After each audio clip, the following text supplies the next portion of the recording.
नमस्कार मेरे शिव महापुराण के रसिक श्रोतागण। शिव महापुराण के पाठ के क्रम को हम आगे बढ़ाएं इसके पहले कर लेते हैं हम शिव पार्वती की वंदना। श्री गणेशाय नमः।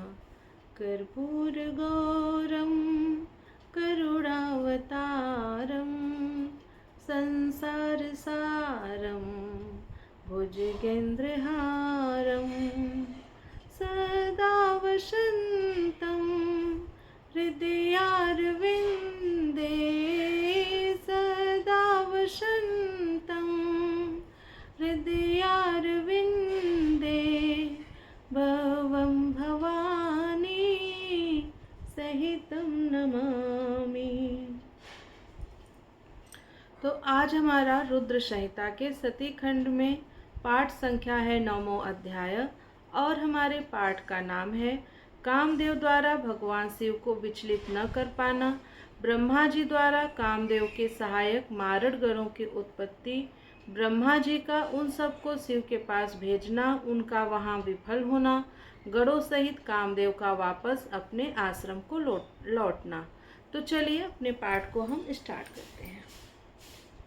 ब्रह्मा जी बोले, हे मुनीश्वर, अनुचरों के साथ उस काम के शिव स्थान में पहुंच जाने पर अद्भुत चरित्र हुआ, उसे सुनिए। सभी लोगों को मोहित करने वाले उस महावीर काम ने वहां पहुंचकर अपना प्रभाव फैला दिया और सभी प्राणियों को मोहित कर लिया। हे मुने, वसंत ने भी महादेव जी को अपना मोहित करने वाला प्रभाव दिखाया, जिससे समस्त वृक्ष एक साथ ही फूलों से लद गए। उस समय काम ने रति के साथ शिव जी को मोहित करने के लिए अनेक यत्न किए, जिससे सभी जीव उसके वशीभूत हो गए, किंतु गणों सहित शिव जी उसके वश में नहीं हुए। हे मुने, इस प्रकार चेष्टा करते हुए जब वसंत सहित उस काम के समस्त प्रयत्न निष्फल हो गए, तब वह अहंकार रहित हो गया और लौटकर अपने स्थान पर चला गया। हे मुने, मुझ ब्रह्मा को प्रणाम कर उदासीन तथा अभिमान रहित वह कामदेव गदगद वाणी से मुझसे कहने लगा। काम बोला, हे ब्राह्मण, शिव को मोहित नहीं किया जा सकता, क्योंकि वे योग परायण हैं। उन शिव को मोहित करने की शक्ति न मुझ में है और न अन्य किसी में है। हे ब्राह्मण, मैंने मित्र वसंत तथा रति के साथ उन्हें मोहित करने के अनेक उपाय किए, किंतु शिव में वे सभी निष्फल हो गए। हे ब्राह्मण, हम लोगों ने शिव जी को मोहित करने के लिए जिन उपायों को किया, उन विविध उपायों को मैं बता रहा हूँ। हे मुने, हे तात, आप सुनिए। जब शिव जी संयमित होकर समाधि लगाकर बैठे हुए थे, तब मैं मोहित करने वाली वेगवान सुगंध युक्त तथा शीतल वायु से त्रिनेत्र महादेव रुद्र को विचलित करने लगा। मैं अपने धनुष तथा 5 पुष्प बाणों को लेकर उनके चारों ओर छोड़ता हुआ उनके गणों को मोहित करने लगा। उस प्रदेश में मेरे प्रवेश करते ही समस्त प्राणी मोहित हो गए, किंतु गणों सहित भगवान शिव विकार युक्त नहीं हुए। हे विधे, जब वे प्रमथाधिपति शिव हिमालय के शिखर पर गए, तब मैं भी वसंत और रति के साथ वहां पहुंच गया। जब वे मेरु पर्वत पर और नागकेसर पर्वत पर गए, तो मैं वहां भी गया। जब वे कैलाश पर्वत पर गए, तब मैं भी वहां पर गया। जब वे किसी समय समाधि से मुक्त हो गए, तो मैंने उनके सामने 2 चक्र रचे। वे दोनों चक्र स्त्री के हाव भाव युक्त दोनों कटाक्ष थे। मैंने दाम्पत्य भाव का अनुकरण करते हुए उन नीलकंठ महादेव के सामने नाना प्रकार के भाव उत्पन्न किए। पशुओं तथा पक्षियों ने भी उनके सामने स्थित होकर गणों सहित शिव जी को मोहित करने के लिए मोहकारी भाव प्रदर्शित किए। रसोत्सुक हुए मयूर के जोड़े ने अनेक प्रकार की गतियों का सहारा लेकर विविध प्रकार के भाव उनके आगे पीछे प्रदर्शित किए, किंतु मेरे बाणों को कभी भी अवकाश नहीं मिला। मैं यह सत्य कह रहा हूँ। हे लोकेश, शिव जी को मोहित करने की शक्ति मुझ में नहीं है। इस वसंत ने भी उन्हें मोहित करने के लिए जो जो उचित उपाय किए, हे महाभाग, उन्हें आप सुने। मैं सत्य सत्य कह रहा हूँ। इस वसंत ने श्रेष्ठ चंपक, केसर, बाल, इलायची, कटहल, गुलाब, नाग केसर, पुन्नाग, किंसुक, केतकी, मालती, मल्लिका, पर्णभार एवं कुर्बक आदि पुष्पों को जहाँ भी शिवजी बैठते थे वहीं विकसित कर दिया।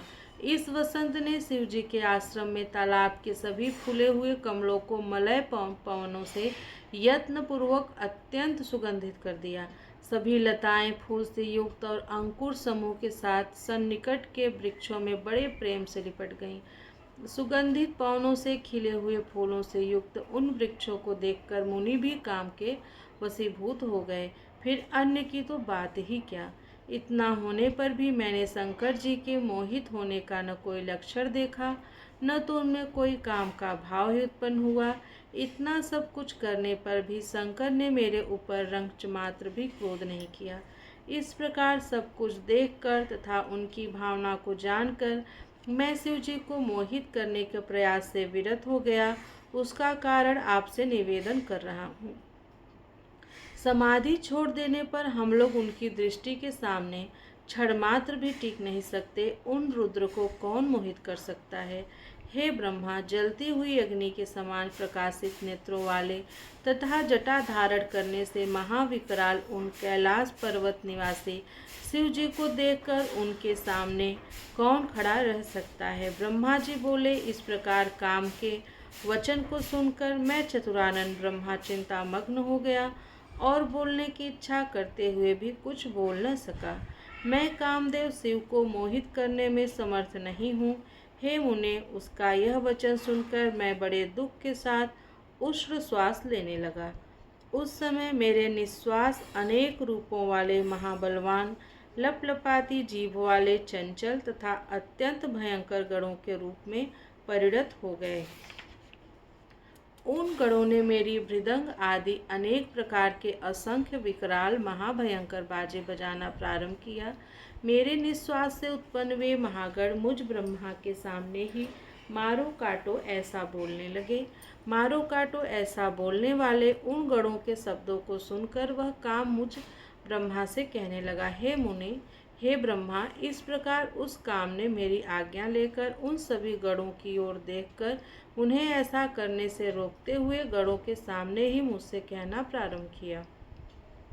काम बोला, हे ब्राह्मण, हे प्रजानाथ, हे सृष्टि के प्रवर्तक, एक कौन विकराल एवं भयंकर वीर उत्पन्न हो गए। हे विधे, एक कौन सा कार्य करेंगे तथा कहाँ निवास करेंगे और इनका क्या नाम है, उन्हें आप मुझे बताइए तथा इनको कार्य में नियुक्त कीजिए। हे देवेश, इनको अपने कार्य में नियुक्त कर और इनके नाम रखकर तथा स्थानों की व्यवस्था करके यथोचित कृपा करके मुझे आज्ञा दीजिए।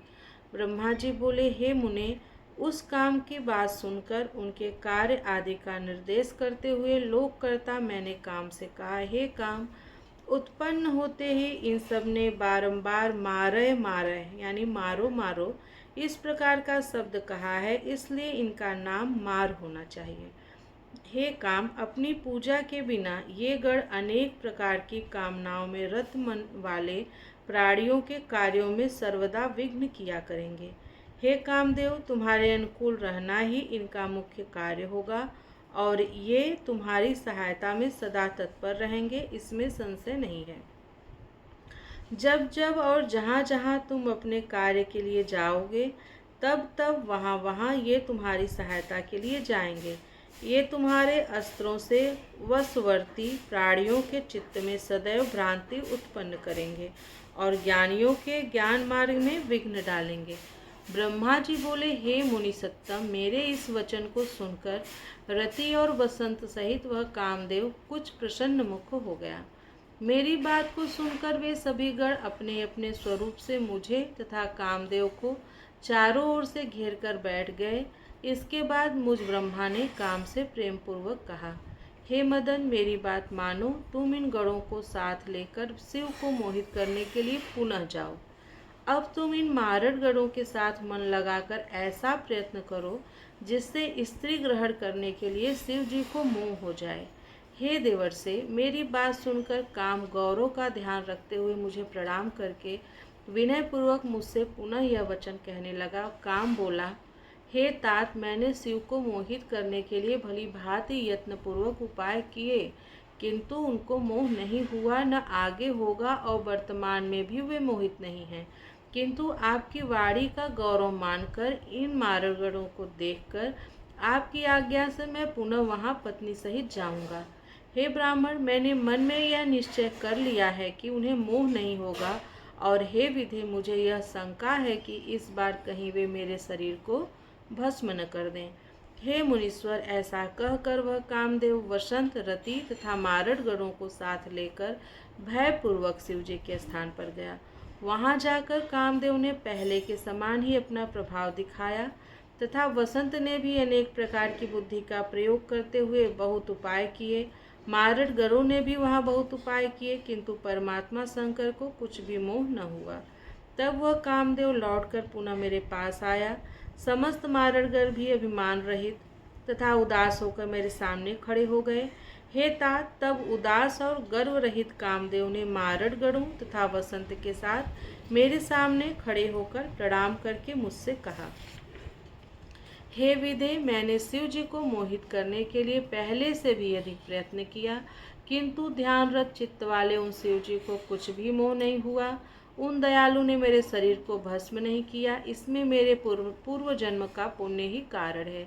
वे प्रभु सर्वथा निर्विकार हैं। हे ब्रह्मा, यदि आपकी ऐसी इच्छा है कि महादेव जी द्वार परिग्रह करें, तो मेरे विचार से आप गर्व रहित होकर दूसरा उपाय कीजिए। ब्रह्मा जी बोले। ऐसा कहकर कामदेव मुझे प्रणाम करके गर्व का खंडन करने वाले दीनवत्सल शंभु का स्मरण करता हुआ परिवार सहित अपने आश्रम को चला गया। इस प्रकार श्री शिव महापुराण के अंतर्गत द्वितीय रुद्र संहिता के द्वितीय सती खंड में काम प्रभाव एवं मारण गणों की उत्पत्ति वर्णन नामक 9वां अध्याय पूर्ण हुआ। प्रियम शंकरम सर्वनाथम नमामि। हर हर महादेव। आप लोग मन लगा के कथा सुनिए और इस कथा को अपनी फैमिली और दोस्तों में भी शेयर कीजिए। मिलती हूँ आप लोगों से नेक्स्ट कथा में। तब तक कथा सुनने के लिए आप लोगों का बहुत बहुत धन्यवाद।